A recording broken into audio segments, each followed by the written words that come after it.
You tired of spending Memorial Weekend in Miami or Vegas? We'll join Cam and Rome's thrill in Brazil. We talking sun, sand, and samba. Come light skin like Barack, leave tan like Michelle Obama. We big stepping under Celeron stairs, getting blessed under Christ Redeemer. Cool off at Ipanema Beach, cause it's hot like a fever. We'll be eating good, cause the food will be plentiful. We'll be touching down at Ilha Grande, cause you know it's beautiful. We'll be selling, volleyballing, and dancing. Going out, beautiful ladies, and romancing. Come on, man.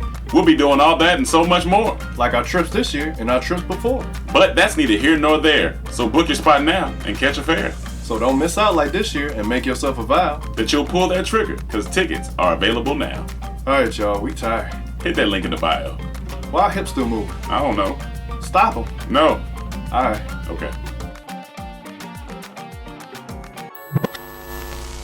Alright, y'all, this is the time I didn't have feeling in my nipples for a year.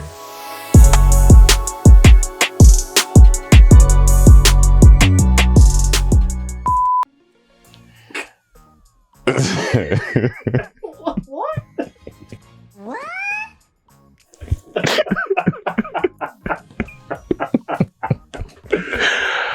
All right, like, here's the thing about this. Here's the thing about me and my comedy, and as y'all know, I've been very vulnerable in different situations throughout Dormtainment.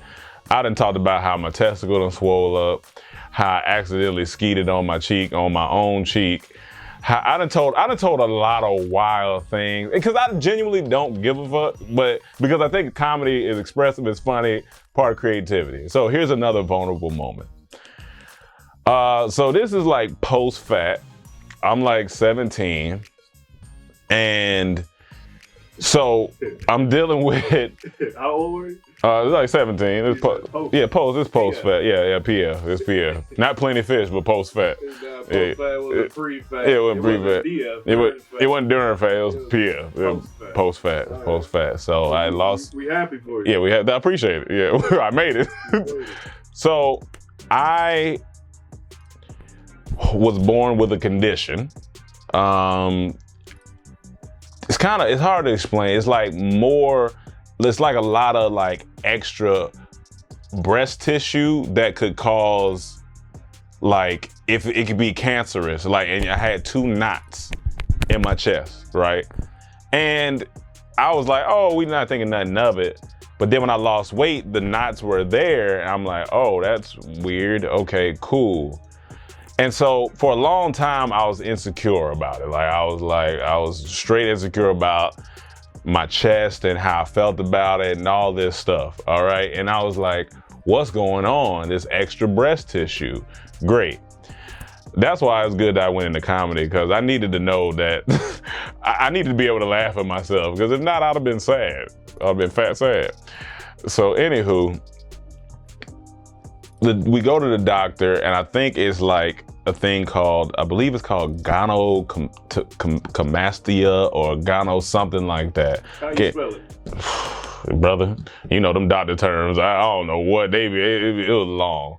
He was like, yeah, your son is dealing with this. We might have to remove these tissue because, you know, I think they have like a male breast cancer or something like that. It's kind of wild. It's like, it's interesting. Something, I guess, I don't know if it's rare or whatever it is.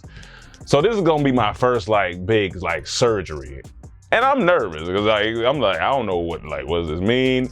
They basically had to cut open this side, remove shit, close me back up, all that. All right, cool. So I go in, they schedule the surgery. I go for the surgery. And I don't know if anybody's ever been put under anesthesia, but it's one of the wildest things. It's wild. They talking to you, they say, hey, count to this. They say, count from 10 to 1. You never make it. You go 10. You be like, 9. And then you wake up. It's over? Oh, yeah. Oh. It's crazy. So that's what happened to me. They roll me in there, they prep me, roll me in there, and they like, all right, I need you to tell me about your day at school. And I was like, oh, well, and I woke up. And I'm allergic to anesthesia. I didn't know that because my mom is allergic to anesthesia. But you wasn't allergic to McDonald's. I wasn't allergic to McDonald's. I wasn't allergic to fries. That you should have. Yeah, that's what I should have been allergic to, but I wasn't.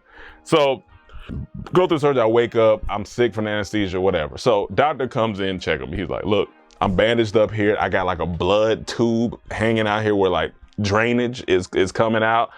It just looked kind of crazy, like I got shot. Like I'm like, I don't know what's going on. I'm groggy. He comes in there. BCL, Brazilian chest. I got a Brazilian chest lift, pretty much. Hey, they had to lift it and get up out of there. And so he was like, look, you know, your nipples are gonna be disfigured from now on. It may be something you got to deal with. I was like, oh man, that sucks, but whatever, it is what it is. I don't really care about what people think it is. At the time I did, but now I've gotten over it. And he was like, but the main thing is you may not have feeling in your nipples no more. Oh no. I was like, what you mean? He was like, oh, like, because of the nerve damage or whatever, you may not have feeling in your nips. And I was like, damn. And so at the time I was like, am I really tripping? But so he was just a trash doctor, is what he was saying. No. You're gonna be disfigured and the nerve damage. So he was being honest. You might have some nerve damage because it's very sensitive in that area. You know, the nips be sensitive. And you know, a little nip lick, it feel kind of good, I ain't gonna lie. Girl be kissing on your chest, a little nip lick. It feel good. So I was like, damn. So when I got home, the recovery process was like my whole chest swollen. I'm hurting, I can't get up. Like it's a lot. My mom had to help me and shit like that. But each day, I would kind of massage my nips. I'd be laying in bed, just give your meat a good old rub. Just trying to massage my nips. Just like, it's almost like you can't, if you gonna manifest something, you can't just say it and just sit on it. You gotta move with action. So I was like, all right, man, I'm getting my feeling back in my nips. So I be laying in bed each day before I go to sleep and massaging my nips like foreplay. I'm just massaging my nips trying to get them back. And like, did it come back? Yeah, but it took like a whole year of me like manifesting nipple feeling and playing with my nips in order to get the feeling back. And what happened was one day I was doing it and I felt like a little sensation.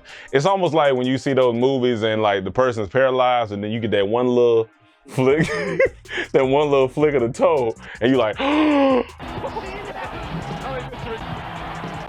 hope is back, you know what I'm saying? And so that happened, and I got the feeling in my nips back. But to be honest, like for a long time, I was very insecure about my nipples because they had to stretch it, they had to do all this stuff. But then, you know, when I seen people like Rick Ross and DJ Khaled and other people just out here with their whole body out, I was like, what I'm tripping for, whatever. Let me just be successful and it's all right. And people gonna say what they wanna say. But yeah, so I didn't have feeling in my nips for a year. And then it came back and I was like, all right, well, it is what it is. It's part of my story, it's my war wounds. And I'm with it. So yeah, I didn't have feeling in my nips for a year. Luckily for you, you friends with me that don't pick on you. You said that don't? Yeah. I don't pick on you. I pick on old you. I don't pick on you. Now you. Yes. I pick on DF wrong. During fat wrong. You pick on post fat. No, I don't. Yeah, you definitely pick on post fat. I ain't never said nothing about your nipples. Nah, I mean, you ain't never said nothing about my nipples. So what we talking about? But you definitely pick on post fat. I mean, we've seen it on the podcast. We've all witnessed. Yeah, that's me talking about DF fat. No, DF but no, yeah, I mean, post fat. You said a few things. You know what I'm saying? Name one thing. Name one thing. Well, you said I had fingers for toes. You do. You got some long toes. I think anybody would agree with me on that. That's part of picking, though. What if I was genuinely insecure? You could have pity pat with Sealy from Color. No, that's hilarious. I could have grabbed. But yeah, to be honest, I'm a good sport because a lot of stuff genuinely don't bother me. I don't know if it's anything that right now that somebody say to me and I'd be like, you know, want to fight or I don't know. I guess once you get past a certain age or you just stop caring, you know, I just don't give a fuck. Give you that. You definitely are a good sport, and it's ironic because you wasn't good at sports. I was good at sports. I was good at sports. I was good at football. Niggas say, I was good at football. I was good at baseball, and I was good at basketball. I had a shot on me. You know what I'm saying? I haven't played in a little while, but I was good at football. Like, give me a ball, I can run through some niggas. I ain't really worried about that. Like, I can do that. Don't let Cam's foolishness try to tell y'all like y'all just run up on me. Like, nah, I'm a, you know what I'm saying, hit you with the hezzy and we out of there. All right, last thing. You want to show them the nipples? You want to show them? I can show them a nip. Oh, you want to flash them a nip? I can show them a nip. So it's like, see, it's the scar around the top nip area, and then so this I can feel this now. It's good, but it's a little scar around the top nip area. But hey, it is what it is. Like, I went to war. You know what I'm saying? What happened? I was in World War Rome. World War V. They had to come get the nip. So yeah, I'm flashing nip. Hopefully that don't get demonetized or demonetized. Well, yeah, that's it. All right.